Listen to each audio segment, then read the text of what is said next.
Welcome, everyone. I'm Assistant Chief Eric Craven. On behalf of Raul's family, I'd like to thank each and every one of you for coming today to celebrate his absolutely incredible life. The hundreds of you here today represent a small fraction of the lives he touched. This guy, he lived to serve others in absolutely everything that he did. Raul had an immense amount of knowledge on all things pertaining to firefighting, disaster response, rescuing those in the most complicated situations and scenarios, crane operations, diplomacy, and politics, always exemplifying a servant's heart. But most importantly, Raul was kind. He considered everyone a friend. He'd grin ear to ear and call you Poppy every chance he got to simply let you know that you are cared for. Today, we are here to show Raul, Jill, Sage, and Summer how much we love them and to honor Raul's extraordinary legacy. Right now, I'd like to invite Chaplain Keith Morrison to the podium.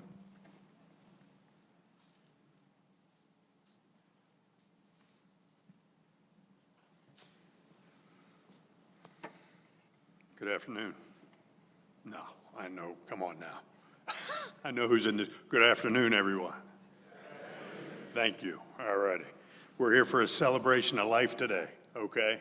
So that we want to make sure that we're here to celebrate Raul. Each one of us has a special place in our heart for Raul. That smile we see on the screen, that's all I remember, no matter what it was. Raul and I used to work together in several different places in the fire department, okay? But he always had that smile on his face. Didn't matter what it was. Never heard a ill word come out of his mouth. He was always happy, always upbeat, okay? So just one real quick Raul story, and he had that smirk on his face, so you never knew what was going on between the ears, right? So I traveled with him one time. I don't remember the country, but English was a secondary language. So he introduced me to the leader that we were there to work with, and he saw me struggling, and he had that smile on his face while he was standing next to the leader. Okay, so the whole time, and then he finally got me out of it, right? He finally helped me communicate. But that's the kind of guy I was. He's always had a smile on his face, and he always was up to something good, of course, okay, but to bring a smile to our face. That said, let's go ahead and pray. Eternal God, you are the source of courage, comfort, and unfailing love. We come before you today to celebrate the life of your servant, Raul. We gather to honor him, a life marked by service, bravery, and selfless love. A servant who answered the call, not for recognition, but for safety of others. In Scripture, John 15:13 tells us, greater love has no one than this, to lay down one's life for one's friends. Today, that truth stands before us, not as an idea, but as a life well lived. Lord, we ask you for the courage you placed in Raul's heart, the willingness to run towards danger, to stand firm in chaos, to serve even when the cost was great. May his service never be forgotten. May his legacy live on in every life protected, every alarm answered, and every brother or sister public servant, firefighter or military, who carries his memory forward. Today we also pause to honor those sacrificed is often unseen.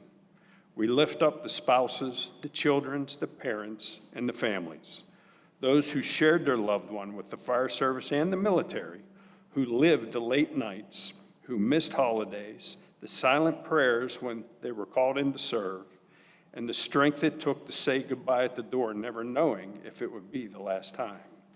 Lord, thank you for their love, their patience, their courage. Thank you for the homes that became places of refuge, for the families who carried worry so that others could be protected, and for the unwavering support that made this life of service possible. Surround them now with your peace. Hold them in your comfort, strengthen them in their grief, and remind them they do not walk this road alone. Bless the fire service and the military families gathered here today, those who served alongside our fallen brother. Bind them together in unity, remembrance, and care for one another. May we continue to honor Raul's life, not only with words, but by how we serve, how we lead, and how we love. Lord, receive Raul into your eternal care. Grant rest where there is no alarm, no danger, and no pain, but only peace. And grant comfort to all those who mourn today until the day we are reunited again with him. In Jesus' precious name we pray. Amen.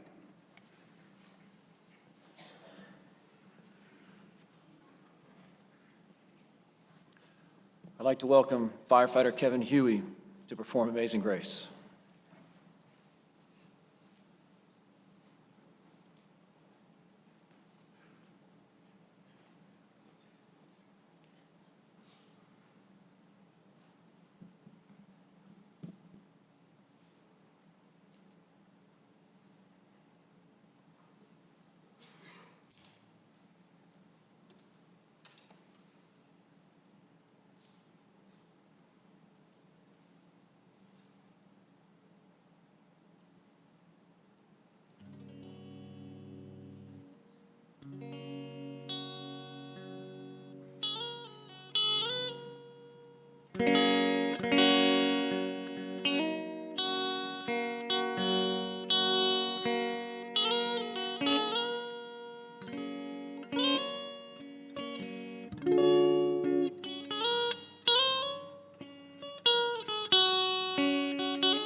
Amazing grace, how sweet the sound that saved a wretch like me. I once was lost, but now I'm found. Was blind, but now I see. 'Twas grace that taught my heart to fear, and grace my fears relieve. How precious did that grace appear, the hour I first believed.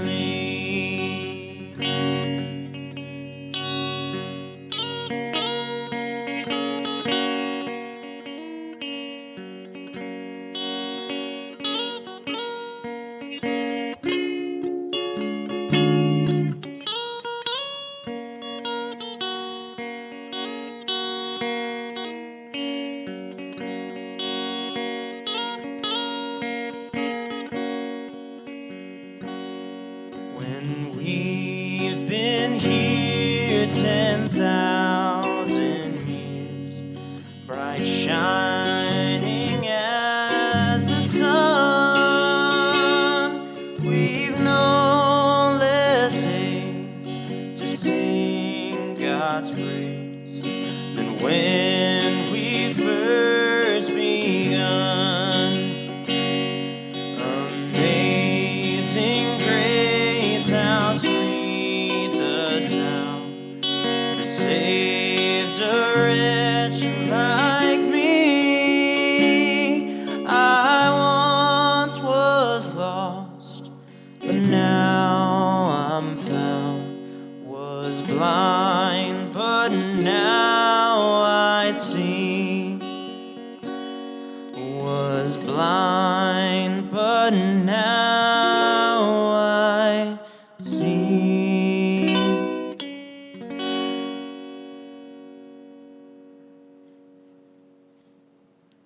Thank you.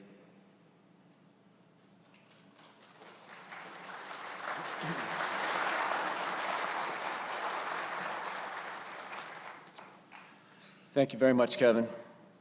Now we'll hear from a few people that were close to Raul, and they'd like to share some reflections and memories. Our speakers in order will be Kelly Tompkins, Jill's brother, Battalion Chief Matt Tamelo, and Battalion Chief Rob Schoenberger. Now it's pretty standard in services such as this that there's silence after each speaker. Today I ask that you offer a round of applause, not so much to recognize the incredible speaking abilities of those coming forward, but more so to honor and remember and celebrate the life of Raul that they described in their speeches. So at this time, I'd like to welcome Kelly Tompkins to the podium.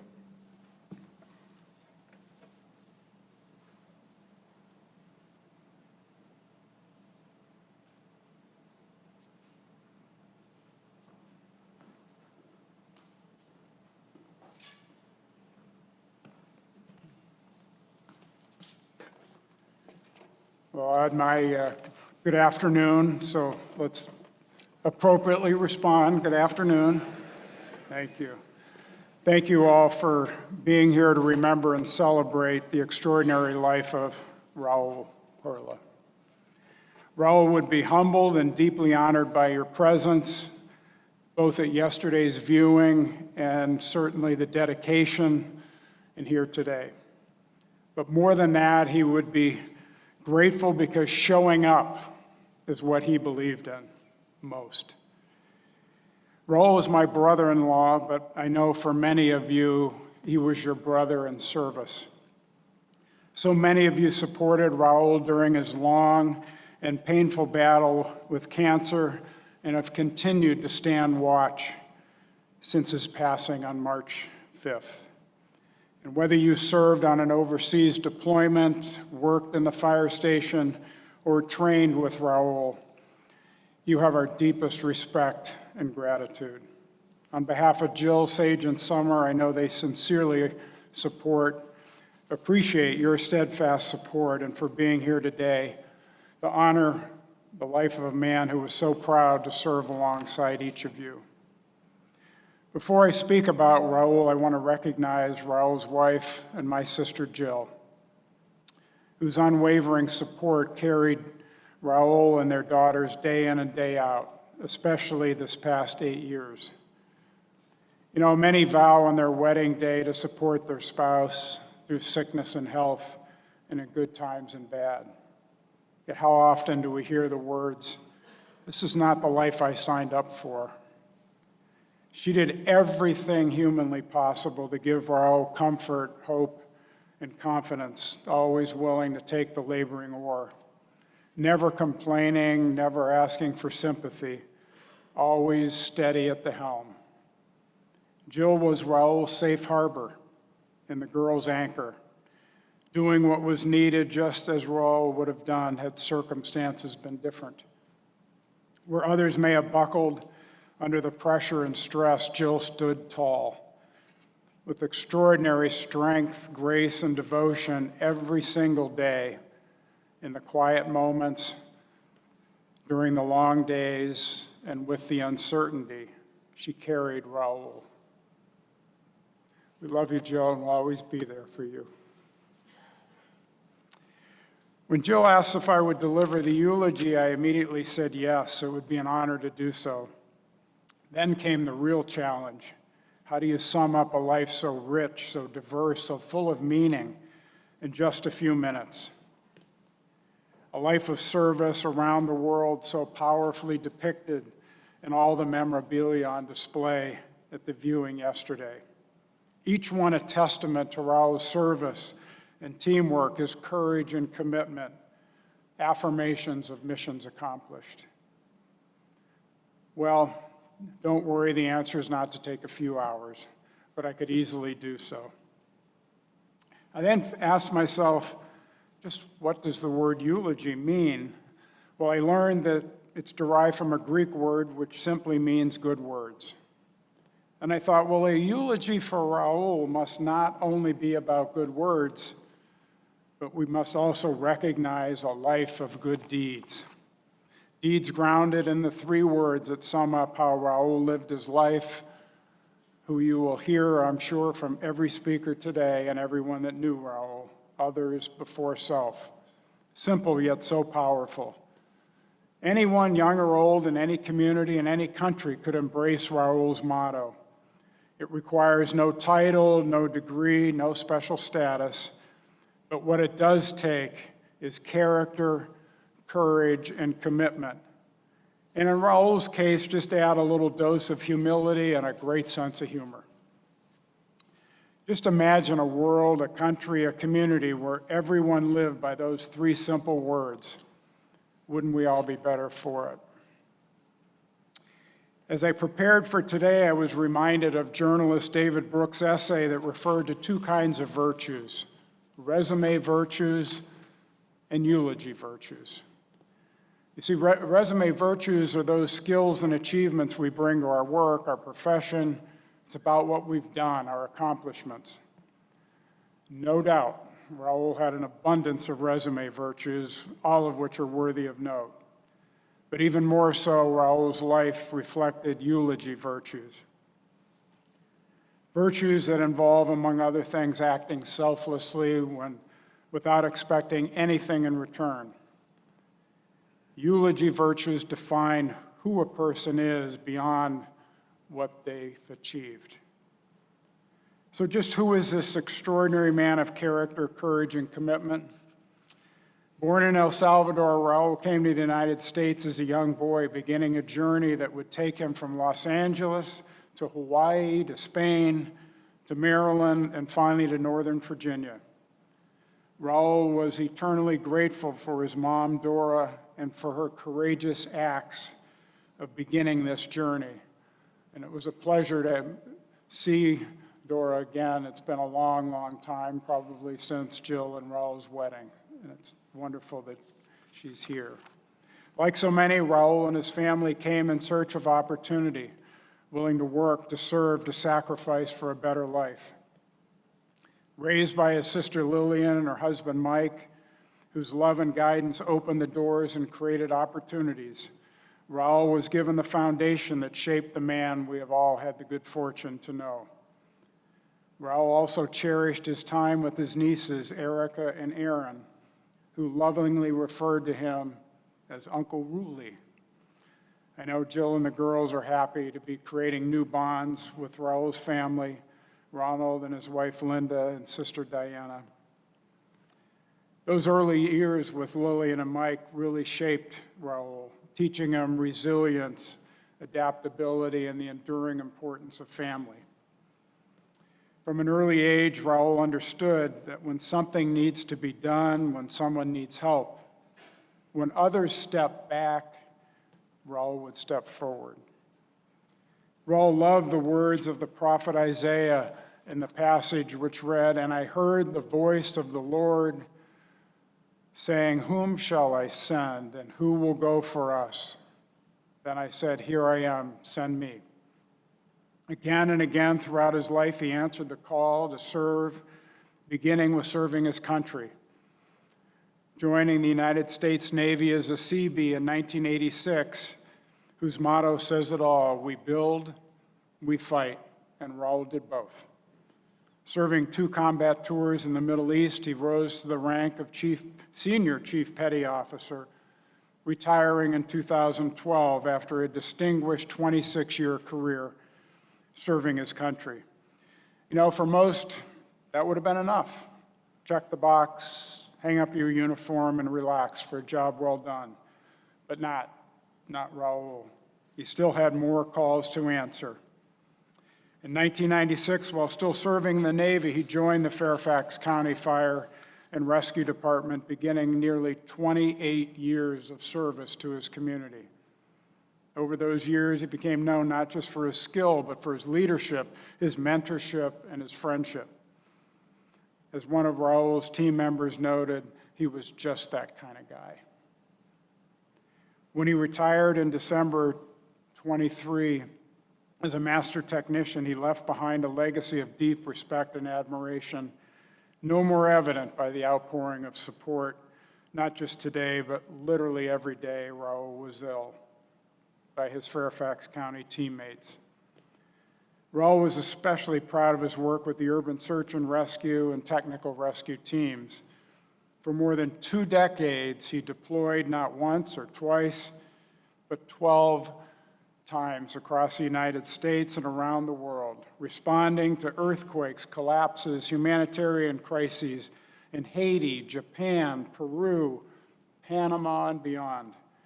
In the midst of devastation, dust, and debris, Raul found a new calling: to rescue those in the most dire circumstances, to reach into the most dangerous places, to crawl where others could not, to extend a hand that for some was their only hope, their lifeline. How many of us could say we saved someone's life? Countless people here in Fairfax County, and indeed around the world, can say Raul Perla saved my life. And somewhere in the world there are people living ordinary lives because Raul showed up on their worst day. Raul taught, he mentored, he led, always with humility. He trained his fellow rescuers around the globe and served with the United Nations teams. And among his colleagues around the Americas, he was known simply and affectionately, as we all know, as Big Papi. Strong, steady, larger than life, but warm, generous, and always deeply supportive. He brought people together, and he took to heart his favorite quote, a Henry Ford quote, which said, "Coming together is a beginning, keeping together is progress, but working together is success." And when I think of Raul, I'm reminded of former Secretary James Baker's mantra, prior preparation prevents poor performance. But for all he accomplished, all the missions, all the deployments, all his resume virtues, his greatest source of pride was his family.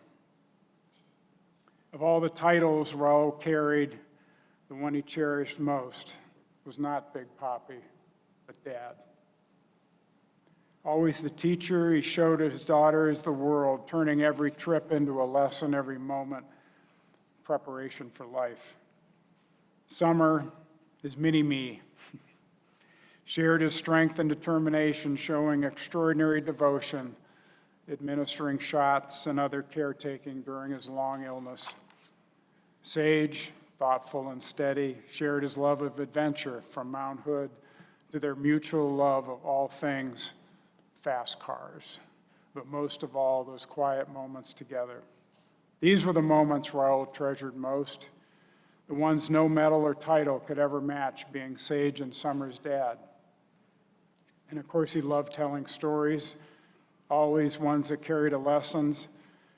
Some I'm not sure what the lesson was, like the best tacos at Tito's or the best hot dog at Dodger Stadium, or sometimes just a reminder, hey, when I'm away, make sure you change the air filter. But always the same message: pay attention, take care of things, take care of people. Sage and Summer, your dad showed you what real courage looks like. Everything he did was to prepare you, and because of that, he will always walk beside you. You can call on him when you have a tough decision to make, when you're feeling alone, when you just don't know what to do. Your dad will speak to you, comfort you, and give you the strength and confidence to know you've got this. On a personal note, I remember meeting Raul in Panama, of all places, as I was returning to the States from Santiago, Chile. And within moments of landing in Panama and meeting Raul, he made me feel like home, taking me to a restaurant where we had the freshest fish I'd ever had, as I watched Raul talk to the waitstaff like they were his best friends. That was Raul. Anywhere in the world with Raul would feel like home. And during Team Perla's many trips to Cleveland, we always had a family dinner at Don Ramon's Mexican restaurant. Food was great, and Raul always managed to get the best table and the best service, as we watched him so easily converse in Spanish with the waitstaff with that big smile and hearty laugh and that grin that we never know quite what's behind that. And to my daughters, Raul was not just Uncle Raul, he was the cool uncle. He did really cool stuff, far more cool than you ever do, Dad. And with wide eyes, we always listened intently to his amazing stories, knowing we were in the presence of a hero. A couple weeks ago, I had the good fortune to spend a little time with Raul at his home. Even then, despite immense pain, he was more interested in how I was doing than talking about how he was doing. We chatted a bit, and I told Raul that his family would always be taken care of, that Team Perla was always part of our team. And when it was time to go, despite a recently fractured arm coupled with other pain few of us could handle, he lifted his hand to shake mine. We embraced, and when I said goodbye, I did so fully expecting to see him again, not realizing that this precious time would be a gift that I will carry with me forever. I was blessed to have had this time as Raul passed just a couple days later. In moments like this, we find ourselves left with the simple but profound questions about those we're remembering. Were they kind? Were they brave? Were they honest? Were they generous of spirit? Did they love deeply? Did they put others before self? In Raul's case, the answer is a compelling yes. Raul led a most virtuous life, defined by service, built on character and courage, and driven by devotion to both those he served beside and those he loved the most. Others before self. Raul showed us the way. His legacy will live on, and his daughters, Sage and Summer, his extended family, and many friends. In the firefighters he mentored, the sailors he served beside, the rescuers he trained, and in the lives of those he saved. So let us honor Raul the way those who serve have always honored their own. And if you could see my hands here, I'm holding something Raul gave me probably 15 or 20 years ago that I've always had in my office. This has given me the strength to stand up here today. Raul, your watch has ended. We bid you fair winds and following seas. You stood your post, you answered every call, and now you can rest. Your brothers and sisters will carry on the mission. We have the watch. Thank you.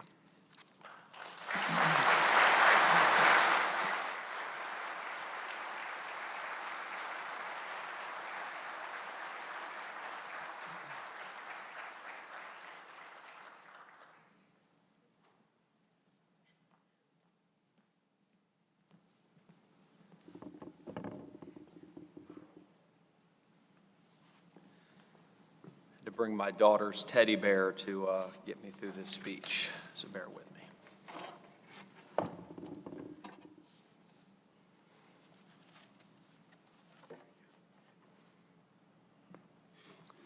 Jill, Sage, Summer, friends and family of Raul, good afternoon.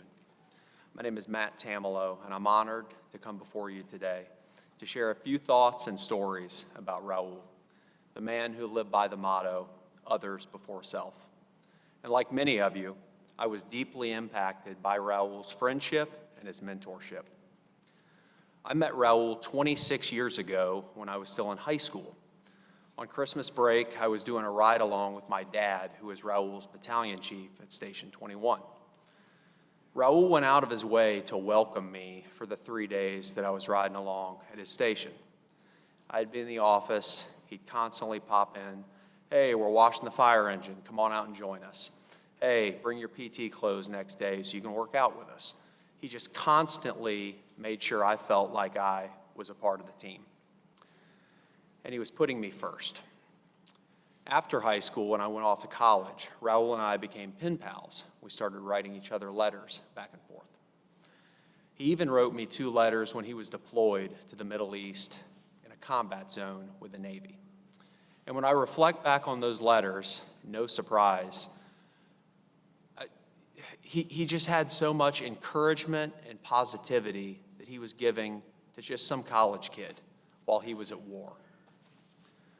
Raul was hired by the Fairfax County Fire and Rescue Department in January of 1996 as a member of the 91st Recruit School. A couple of Raul's recruit school buddies told me that during recruit school, there was a leadership change at the academy, and they did not have the paramilitary structure that is common today. But luckily for the department, so we didn't have some undisciplined recruits, Raul was in the class as a Navy guy, and he marched the class to and from all their various assignments, made sure their uniforms looked good, and we have disciplined recruits from the 91st. They went on to graduate, and Raul went to his first assignment, Station 22 in Springfield. As chance would have it, one night off duty, Raul and a friend were at, of all places, Kilroy's. And so was Jill and one of her friends. And that's when they first met, and that's when their love story began. Raul was at 22 for 4 years until his promotion to Trot Tech in August of 2000, where he went to Station 21. It was at 21 we learned that Jill also got a job kind of behind the firehouse, and she reminisced of times where they would both eat lunch together on a picnic table behind the firehouse. He was at 21 when both of his daughters, Sage and Summer, were born, and they remember times of Mom bringing them to the firehouse to visit Dad. Raul worked at 21 for 16 years until his transfer to Burke in 2016, and then another transfer to Great Falls in 2018. And then after 28 years of dedicated service, he retired from the fire department on December 17th, 2023. Raul, or Poppy, Chief, or Senior Chief, is what many called him, always put others before himself. That was the motto that he lived by. He was a humble servant in every sense of the word. As the senior guy around the firehouse, he was that informal leader that everybody looked to, but he never carried himself above anybody else. He would greet you with that soft smile, and he'd often call you Shorty. That was a nickname that made you feel valued. Raul would record selfie videos on duty with anybody that was around. He'd get them behind him. And it was just a way that he could send it to somebody that he knew was struggling with something personal. He did that out of sheer kindness and with no hidden agenda. Raul was an encourager and a motivator. I heard one story where Raul learned that a shiftmate's mother had a heart attack. And so Raul goes behind the scenes, figures out her address, mind you, he'd never met her before, and sends her flowers on behalf of the shift. But when in reality, Raul did the whole thing and set it up and paid for it. But he put the shift's name in there. And then when she recovered, she told her son that they were the nicest flowers she'd ever seen, and actually they stayed fresher longer than any flowers she had ever gotten. And that's because Raul had a magical touch to everything he did. And there are countless other stories where Raul was going behind the scenes for people. And for me personally, when my father had his own terminal cancer diagnosis, Raul checked on me and sent me a personal text message every single morning for months. And whether it was like a meme or something funny or like an inspirational quote, he sent me a text message every morning. But the thing that really got me, Raul was going through cancer treatment too at the same time, but he was worried about me. He was putting me first. I have no doubt there's countless other of those stories out here today. You can walk into the Fairfax County firehouses where Raul was assigned and immediately recognize his fingerprint.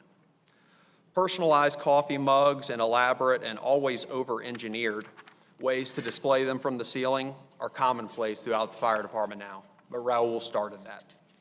He helped design the Trot qualification uniform insignia, got them purchased, and helped distribute them to team members. He was one of the first to design a custom challenge coin for his company, which is now commonplace in the department. But he taught us all for pride and esprit de corps. He was so into that, and it was awesome. Any type of team or company that Raul was a part of. And I'd be remiss if I did not bring up his love for Anita's breakfast burritos. Normally when you go to Anita's, you buy 2, but when Raul went, he'd buy like 30. And he'd show up with this big bag of burritos, but not only would he account for everybody that was gonna be there, but he'd buy extras, just in case there was a callback person or someone from the other shift still around. Raul was that kind of guy. He placed others before himself, and he'd never let you pay for the burritos. Raul was truly an ambassador, and he had friends all over the world. It's no surprise that many of them are here today, traveling great distances to be here. Internationally, he was known as Raulito. He had a deep appreciation for culture, and I was always struck by his thoughtfulness because he never arrived anywhere empty-handed. When he traveled for training or simulated exercises, he would always bring gifts to his host as a way to show goodwill and friendship. In fact, if you traveled with Raul, he'd have extra gifts for you to hand out to people, just so, it all worked. He remembered people's likes and preferences, often dedicating an entire carry-on suitcase just to bringing joy to those around him. Raul's connections truly spanned the globe. And more locally, one time Raul and others on duty saw the governor of Virginia's bus drive by the firehouse. And realizing that the governor was hosting a political rally next door, they went over to check it out. After the rally concluded and everybody left, the time was just right, Raul and others approached the governor, and knowing that he lived in the area, they had designed and purchased a customized gift just in the off chance that they ever ran into him. And here's their chance. So they approach the governor, get through a security detail, they introduce themselves, they present him the gift. He was very thankful. And then they invited him to dinner. And they assured the governor that when he arrived, it would be a very private event, there'd be no cameras, and it would just be the governor, his family, and the shift. To which the governor agreed. He'd be there.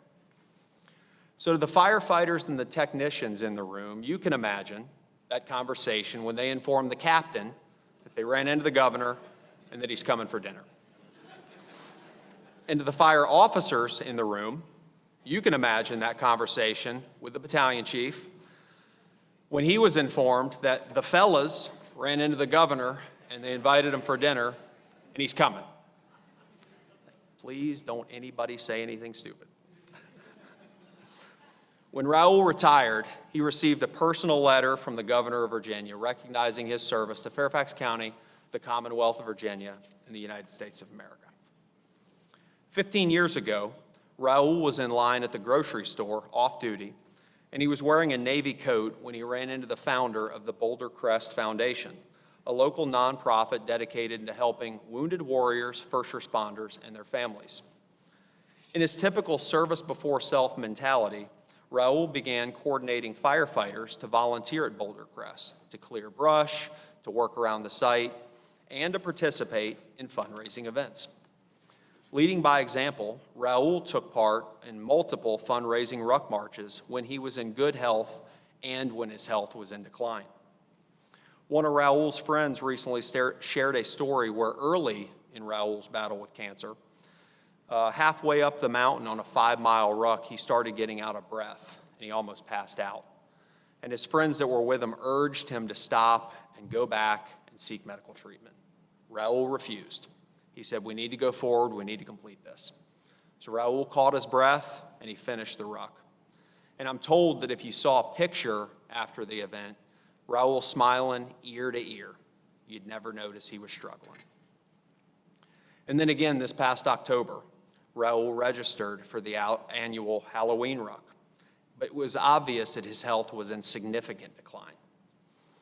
The morning of the ruck, he realized this isn't going to be possible. I can't go on. But he showed up, and he told his team, "I'm going to get to the start line, and I'm going to be waiting for you there when you guys finish." And when they did the 5-mile ruck, to no surprise to anybody, Raul was there. He never left, smiling ear to ear, cheering on his team, and putting them first at the very end. I was fortunate enough to be part of a 4-person team from Fairfax County Urban Search and Rescue to support the United Nations in Haiti in 2017 following a devastating hurricane. Raul was our fearless team leader. What began as a 3-week deployment evolved into a 5-week deployment due to the devastation in the island.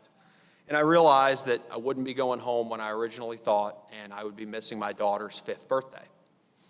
part of the job for Urban Search and Rescue. All our families are quite aware. So on the day of my daughter's birthday party, our team from Fairfax was forward deployed in the field, and I was looking forward to getting back to our base camp so I could call my family and talk to my daughter, see how the birthday party went. When I got my wife on the phone, she started crying, and that's not normal. And so she's telling me, thank you, and the present came, and how did I time it to where when they were picking out, when they were doing gifts, the guy from FedEx knocks on the door and hands them the gift. I have no clue what she's talking about. Wish I did. And so she's telling me this teddy bear was perfect. I know none of this. Thinking maybe my parents sent her something. So I get off the phone and I see the guys and I mention this story. And Raul said, hey man, I knew you were busy. I knew you were out in the field, and I took care of it. I sent your daughter a bear, this bear, and wrote the card for me, because that's just the kind of guy Raul was. He took care of everyone. He put others before himself. So to Summer and Sage, nearly 10 years ago, my daughter Jillian received this bear from your father. It's been her favorite stuffed animal, and it's brought her comfort when she missed me. So when I told her a couple weeks ago that your dad had passed away, we reflected on his life, and she remembered that he was the guy that got her this bear.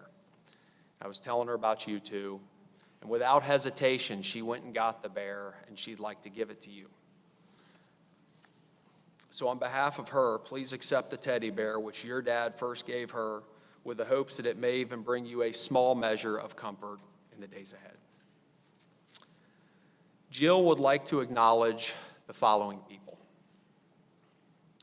To the Perla 10, Juan, Miguel, Kevin, Eddie, Ramiro, Al, Brendan, Matt, and Mike.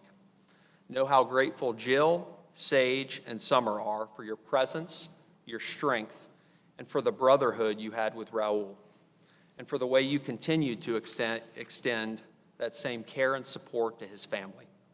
To the IMT, for the Herculean effort of bringing together these past 2 days with such care and dedication. They are truly moved and deeply grateful. And a very special thanks to Rob Schoenberger for making himself available for anything and everything over these past few weeks. And to Team Fairfax, who came in like a fleet, planting flowers, fixing things around their house, and quietly taking care of every little detail just so this family could feel loved. And they do. They truly do. Please know how grateful the Perlas are for each of you and to this entire fire department. So from the bottom of their hearts, Jill, Sage, and Summer love you, they respect you, and they value each of you. Thank you.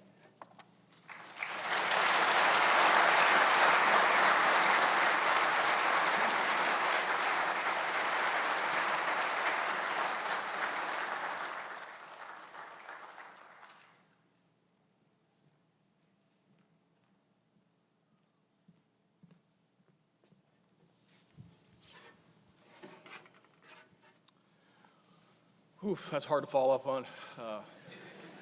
Kelly, Matt, thanks a lot.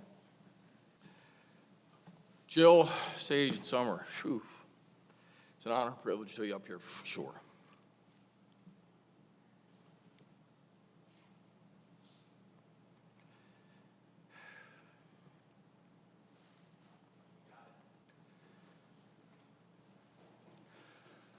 You got a speech written, but it was 4 days ago. And last night, if you weren't there, was touching. It was nothing like a viewing that I've ever been to, where you're kind of clogged in a nursing home, right, a funeral home, and it was sad. Not there last night. It was like a museum. All the folks that came in just wandered around, seeing all the, whether you're in uniform or not, the hugs, the love, the people came through. And the one thing that I didn't write that has pretty much hit me like a rock over the past few days is the thing that Raul had keyed in his entire life is, we talk about service, and I'll talk about it, and everybody has. But he recognized the reward personally and the joy you get from giving. And that's hard to put into words. And for me, just to be by the girls' side and just hopefully in the shadows as they take care of their father and their husband, and to watch whether it was the motor units, whether it was the NCR IMT that was completely new to me, basically to sit in my corner and they told me what to do. But to see everybody come together and serve is what Raul would have done. He'd have been here somewheres, part of this somewheres, and that is truly what echoes in my mind with him. And to see this all take together is just amazing. Sage, Summer, and Jill, on behalf of all of us and the rest of the world, thank you for sharing Raul with us. Raul changed the world one person at a time, and that is true. Everybody in here knows that. Anybody that's watching online, and all of our dear friends across the globe know that. And if anybody doubts that, shame on you, because this gentleman has done that. Each and every one of you have that opportunity should you seize the moment. And Raul showed me that. His contagious smile we've talked about nonstop, but there's something I got to see in the past 3 weeks, and that is these 3 young ladies who have been steadfast, who have smiled this entire time, who have remained strong. That's because Raul set the standard for them. He raised his girls, he was there for his wife, and they knew what to expect. And they have taught me much. You've been an inspiration to me, and as I try to gather words of what Raul would want me to say, I know what I would feel if he was here today. He'd put his hand on my right shoulder, he'd lean over and say, "Hey, Big Rob, how's the family?"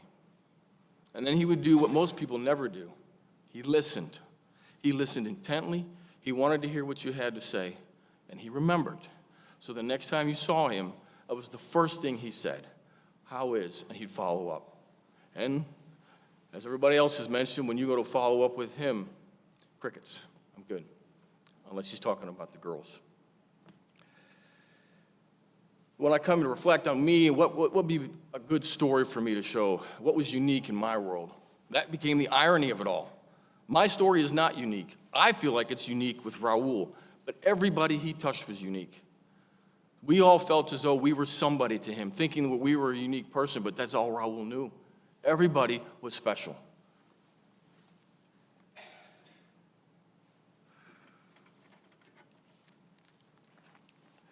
To Summer, the last few weeks I've learned a lot of things, and you are definitely his firecracker. You have a sense of adventure. It's been fun to watch and just learn some things that I never knew about Raul. I know a career, but not necessarily all the family engagements one-on-one. You listen to the math, and it's like 75 years of service between the USAR team, the fire department, and the Navy. And it's so eloquently mentioned last night by Thomas, I believe, or JJ from DLX. The speeches were just phenomenal. Multiple lives crammed in one. And he did that with joy. But he didn't just serve on the USAR team, and he didn't just serve in the fire department, he didn't just serve in the Navy. He served well, and he finished well. He didn't just join, he did everything to his utmost. He got in the Navy, deployed multiple times. He was a Seabee. He gets into the fire department. He just doesn't ride the back step. He gets involved in the technical rescue program. It's a very physically demanding, a lot of training, nonstop. Then he joins the USAR team, which is another element. But he didn't just join the USAR team. He niched his way into rigging. Somebody mentioned last night at the viewing the independence that comes with that. And anybody that's on a USAR team knows that when you're a rigger, you work with the cranes. Hence, why we're able to have one out here for his honor today. But that is a symbol of not only his leadership, but him being able to function as an individual. And I believe Chief Hessel, or it was Mike Davis last night, mentioned the fact that they couldn't figure out what team he was on when we were deployed in 2010. That's because he was a rigger. And when you're a rigger on the team, you're often assigned a role that you're independent, but when it comes time for us to build a remaining team, you end up being the team lead. So there he is in the back, and when needed to call to the front, he was there. Somewhere, another thing that most people don't realize, when your dad deployed, and we speak often, you probably saw a bunch of pictures with some sort of blue flag, indicating he did something with the United Nations. But let me express to you what that entails. When you do something with the United Nations, you are a diplomat, as Chief Craven mentioned, on behalf of the United States and the world. There are 6 people currently in the whole United States that perform that function that Raul did. And he did that, and he did it well. When I looked at the acronym last night to try to explain it to me, it just struck me like a rock. So UNDAC stands for the United Nations, but it's also Disaster Assessment and Coordination. But that is Raul to a T. He would go to a disaster, he would go to an event, he would be able to assess the need without delay, and he knew who to call. He knew how to coordinate it, he knew how to make it happen, regardless was it at home with his girls or abroad, and he crushed it. I'm going to share a couple stories that I'm sure Summer will appreciate. If anybody knows me, before I joined the USAR team, I never really left the U.S. So any trip that I went on had a lot of exposure for me. My first trip with Raul was to Mexico. We finished our exercise, we call it a Simex, but at the end of the day, it's basically an earthquake drill. So we finished the drill, we're done, and Raul, Big Papi, says, we're going on a trip. And of course, I'm excited. So we get on a bus, and there goes Mexico City, we're out for a ride. We're going to get to the pyramids of the Aztecs, and I'm all in. And then we keep driving, and we keep driving, and we pull up to this, we'll just call it a shack. Now we're gonna have breakfast. And I'm nervous, I'm not gonna lie. We pull inside, and he gets us in a line, and he says, just stand here. Language barrier, no Spanish. So we're in a line, and somehow I could tell I was fixing to be an object of a lesson. So Raul doing his thing, talking to everybody, and I'm looking over at the guys next to me. Some speak Spanish, some don't. And I'm the last one. I see a bottle of tequila come out. And I said, Raul, I don't really drink. He goes, well, you can't be rude, you gotta do it today. So I look at this bottle, and then I'm staring at this massive worm at the bottom of the bottle. And I said, what about that? He goes, whoever gets it, drinks it. Well, I'm gonna tell you, I think it was planned. Needless to say, I was the center of attention and I swallowed that worm and you thought it was Christmas, but either way, thumbs up. Next trip's Mongolia. We're headed to Mongolia, we get there, and there is Papi. Obviously rested, ready to go. We haven't started the exercise yet. I got a trip. I'm like, where are we going? We're going to a Genghis Khan place. I said, this ought to be good. Where are we at? Guess what? I'm in the back of a van, headed out of town. So here we go, we're on a ride. So we head out of town, I'm all excited. He says, we got archery set up, we got a horseback ride out in the middle of nowhere, and he said there'll be some yurts. So to myself, I'm ecstatic. So we get there, we do a little archery, it was okay. The highlight for me was gonna be the horseback ride in Mongolia. Well, uneducated Rob quickly learned that the horses in Mongolia are quite small. So we walked to the corral, and I remember looking, and once again, I'm the center of attention. And he looks at me, and he's basically sizing us for each horse. And I've realized, okay, I'm too big for all these horses. So Raul says, I got you. I said, yeah, I'm sure you do. So the gentleman comes over, guess what, another language barrier, he finds me a horse. We'll go with a mule. But let me paint this mule. The saddle is a rug, and underneath that is a metal horn. And I said, Papi, I have to ride this. Yes, you do. You're not going to embarrass me. I set this all up. Okay. So for those that were there, they're well aware, and I'm not going to make the sound because I'm going to embarrass myself, but let me rest assured, the sound you have to make to stop a mule in Mongolia is quite unique, and I don't roll my R's very well. But it didn't take long before that horse took off, and here I am, just like in the movies, legs flapping in the wind, trying to hold on to this metal horn that's about 3 inches long, with Raul grinning and the guide entertained. He's not even gonna stop the horse. But that wasn't the highlight of the trip. Once again, it's food.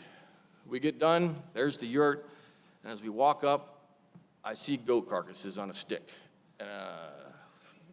I'm like, no. Raul, yes. Okay. So off into this yurt, and we're sitting down, we're lined up, just like the tequila story, and where's Rob on the end? And I look at this bowl of boiling something, and I said, Raul, what is this? And I'm just gonna let your imagination wander, but let me reassure you, I didn't know we were eating was edible. But he said it's boiling, so you'll be fine.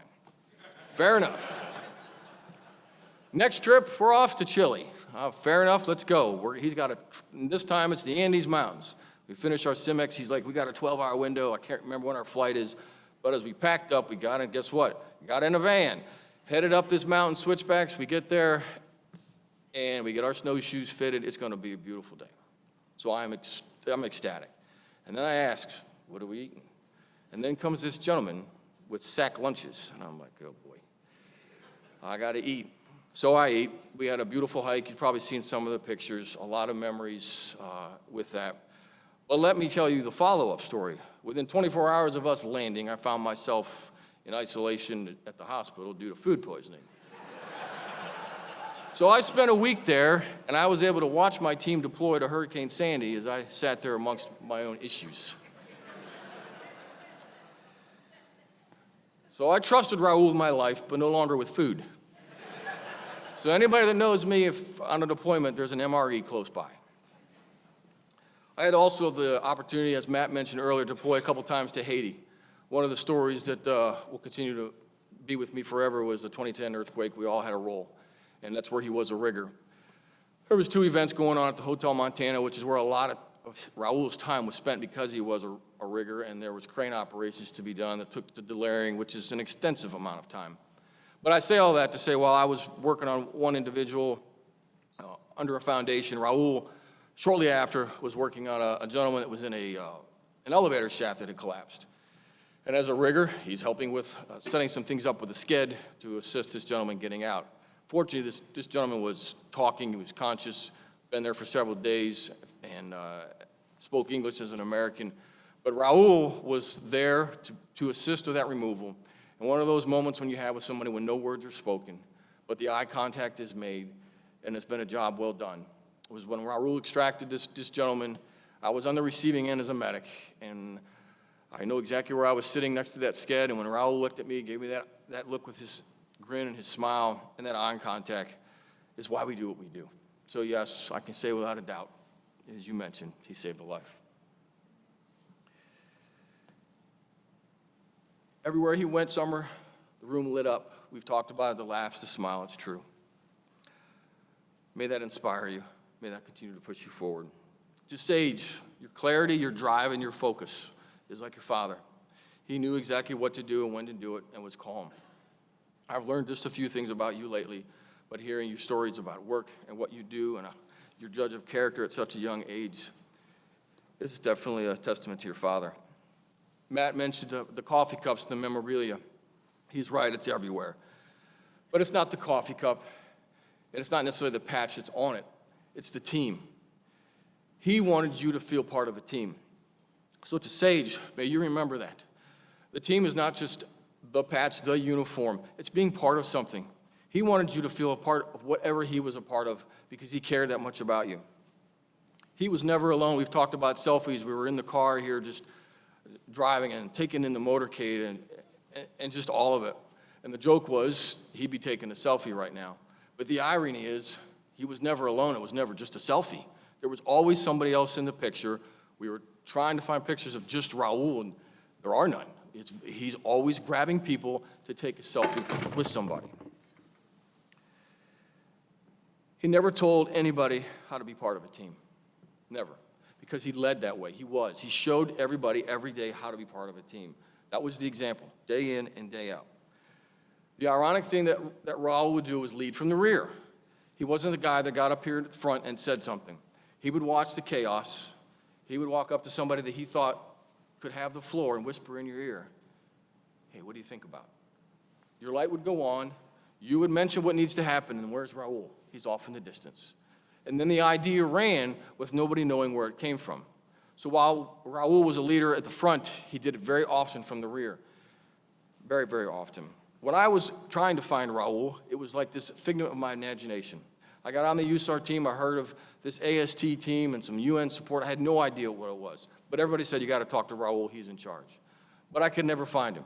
For those that are in the civilian world, we have the color orange, showing you're detailed out of operations, which means you're not in the firehouse, but you're somewhere else. Well, his calendar was always orange. Then finally one day I was so excited, I got detailed at 21. Where he worked, I'd finally be able to meet this guy. I'm already on the USAR team, but I still have yet to meet him. I get there, and I'm like, oh no, he's deployed. When he's deployed? He's in the military. He's deployed overseas in Iraq. Once again, the onion continued to peel. This gentleman just continued to serve. And in my mind, the light went on. He was a firefighter, and my first instinct was he was just a firefighter?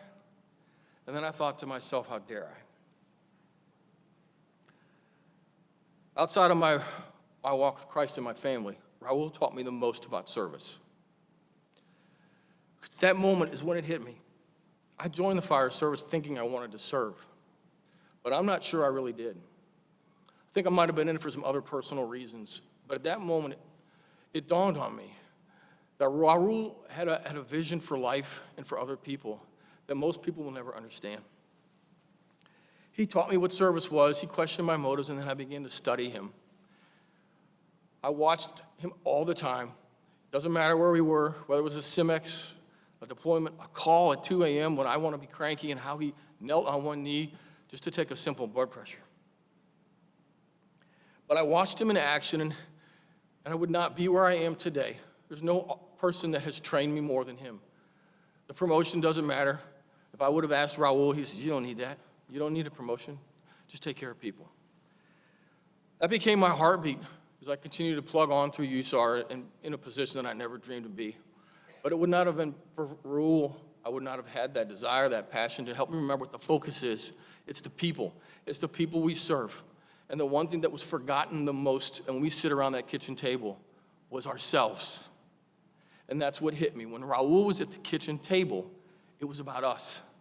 And when that tone went out, he always remembered the person next to him. We get so focused when we're riding in the rigs or serving overseas on the mission downrange, we forget the ones beside us. And that's what Raul crushed me personally with, was don't forget those. If we don't take care of the people that we serve with, we'll have no one left to serve. Sage, may your dad's legacy of teamwork be your inspiration, as his character has been for me.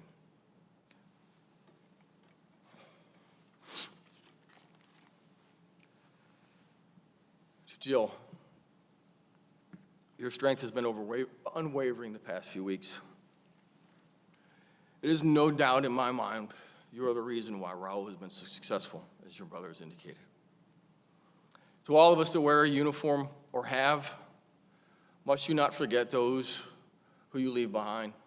I know without a doubt that I wouldn't be standing here if it wasn't for my family. May we not forget that. The strength of your husband's work, we talked about teamwork and service, is love. Without love, none of those things mean anything. We often pass by that word as we walk through the front door. We carry on our mission to serve.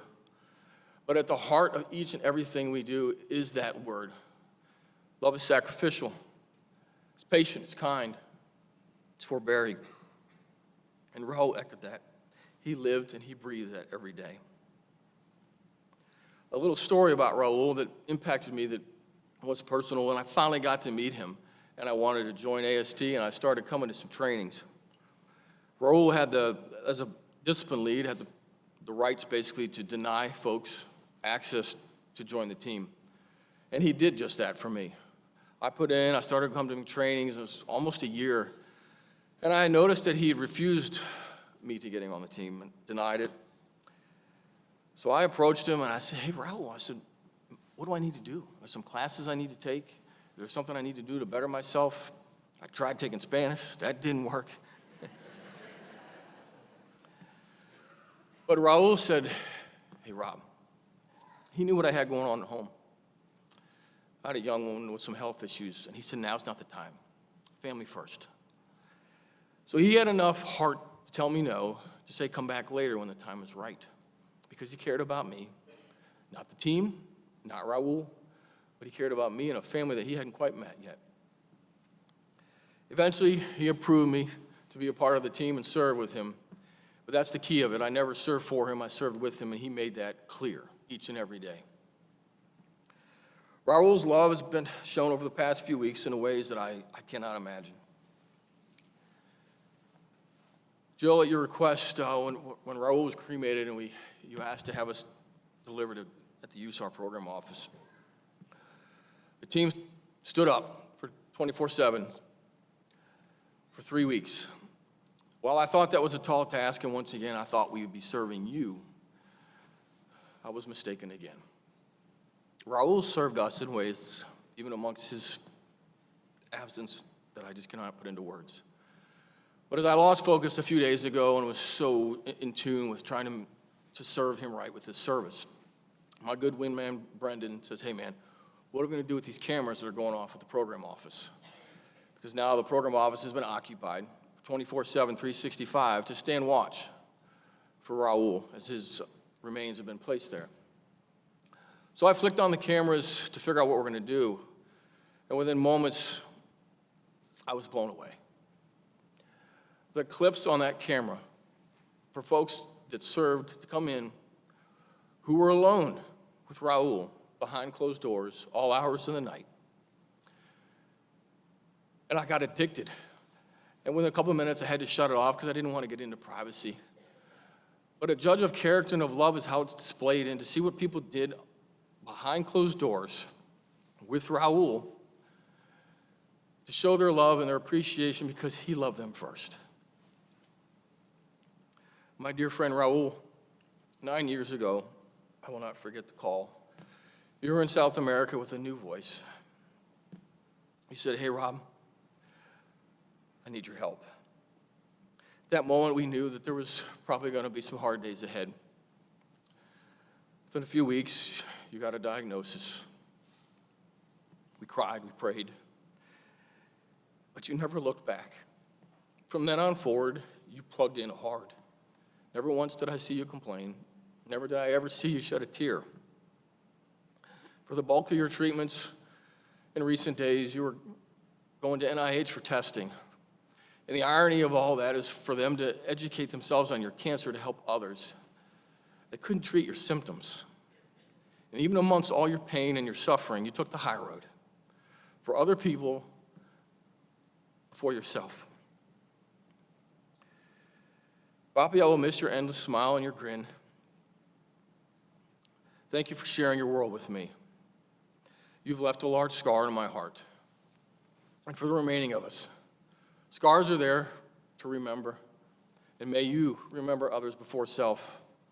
And the next time you go to give a thumbs up, kick it back 45 for Raul's goofy thumbs up. Thank you.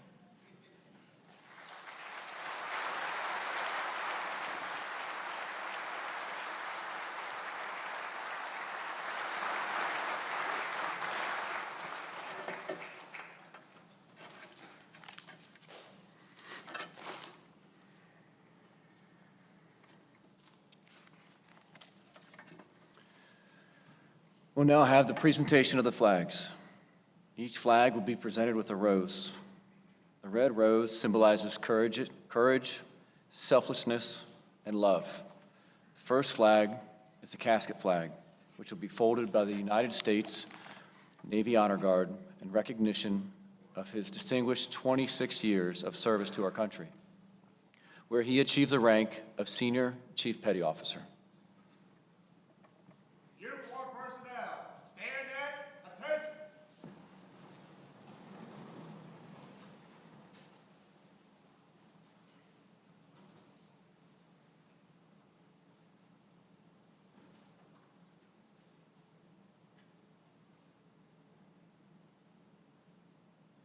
Present.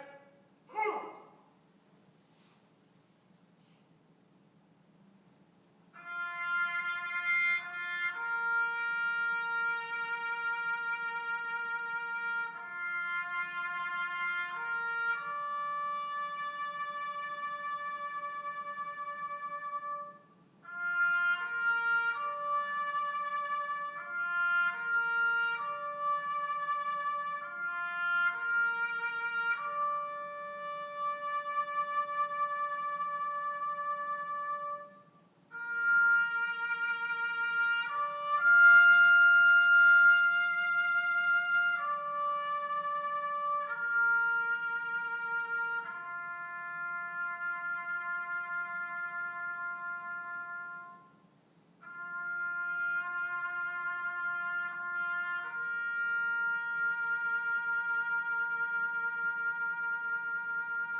This next U.S. flag was flown over the Fairfax County Special Operations Training Site by the Department's Urban Search and Rescue Team, USA 1, an organization that Raul dedicated much of his life to and is being presented to Raul's daughter, Sage Perla.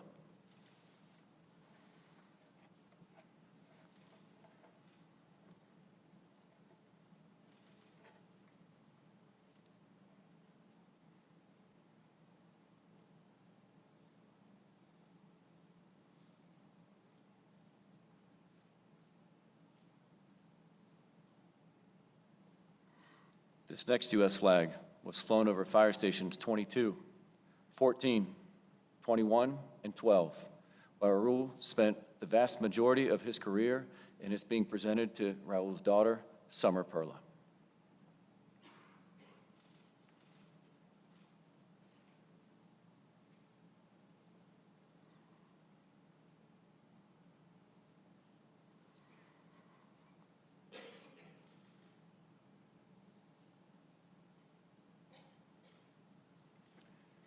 This Virginia State flag was flown over the Virginia State Capitol in honor of Raul and his service to his country, state, and community, and is being presented to Raul's mother, Dora Perla.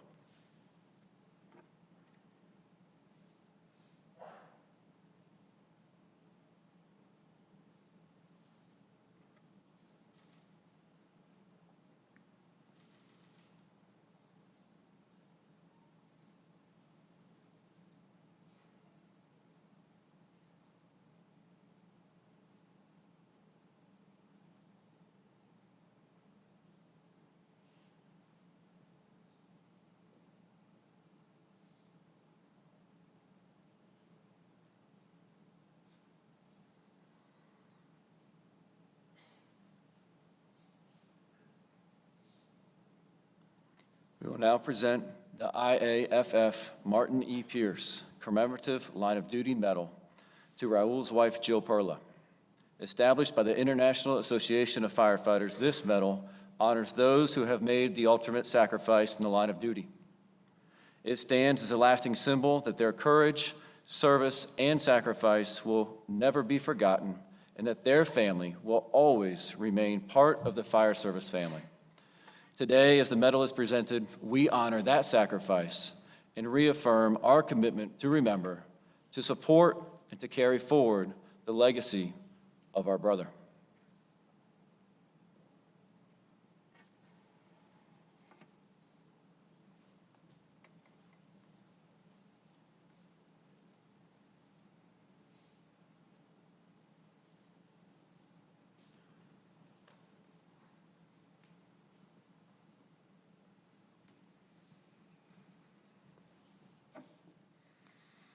Before we close in prayer, I want one final thought I want to leave you with. Many times when loved ones pass away, they're referred to as we've lost them. Okay? When we lose something, we don't know where that is. We know for a fact where Raul is. He's with our Lord and Savior, Jesus Christ, right now. So he's not lost. Please bow your heads. May the Lord bless you and keep you. May the Lord make his face shine upon you and be gracious to you. May the Lord lift up his countenance upon you and give you peace. As we go from this place, may the God of all comfort strengthen our hearts, remind us of the hope we have in Jesus Christ, and carry us in his grace until the day we are reunited in his presence. All this we pray in Jesus' holy name. Amen.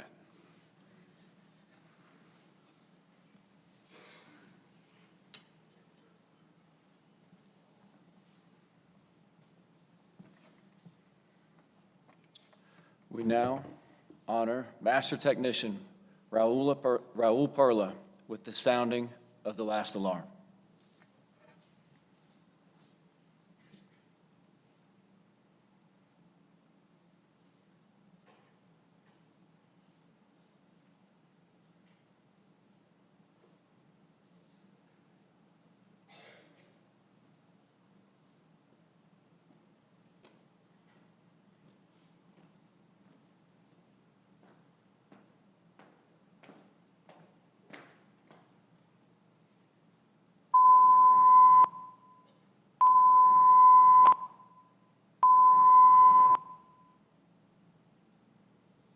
Attention all stations and personnel.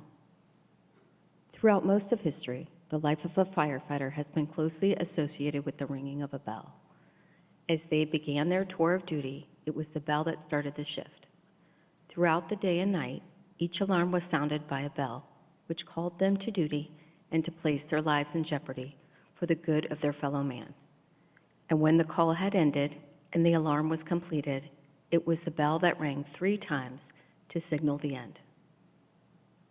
It is with deep regret and sorrow that the Fairfax County Fire and Rescue Department announces the passing of Master Technician Raul Perla. Raul served the citizens of Fairfax County admirably for over 28 years. Now our brother has completed his task, his duties well done. Fire Chief Butler and department members thank you for your service to our community and will never forget your honor, courage, and duty.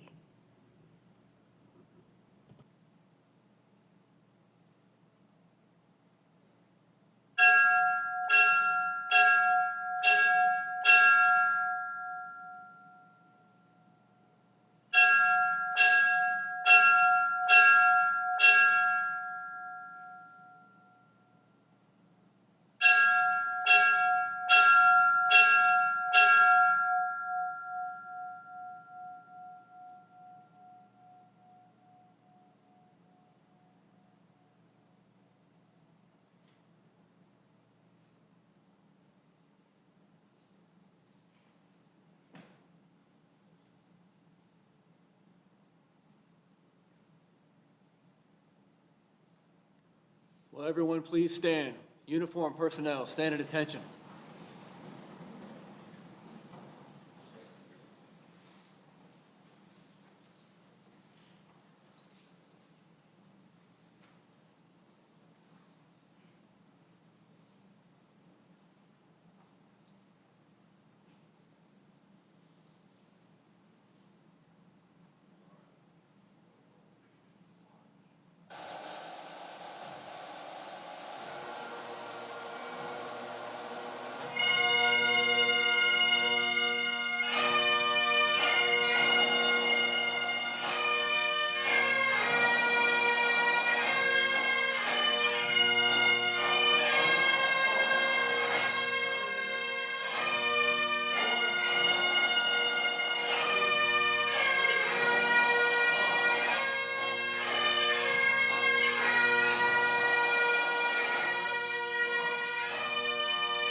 Please be seated.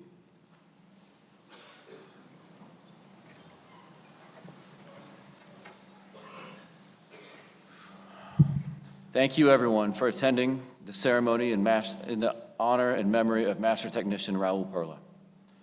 The celebration is now concluded, and everyone is dismissed. Thank you.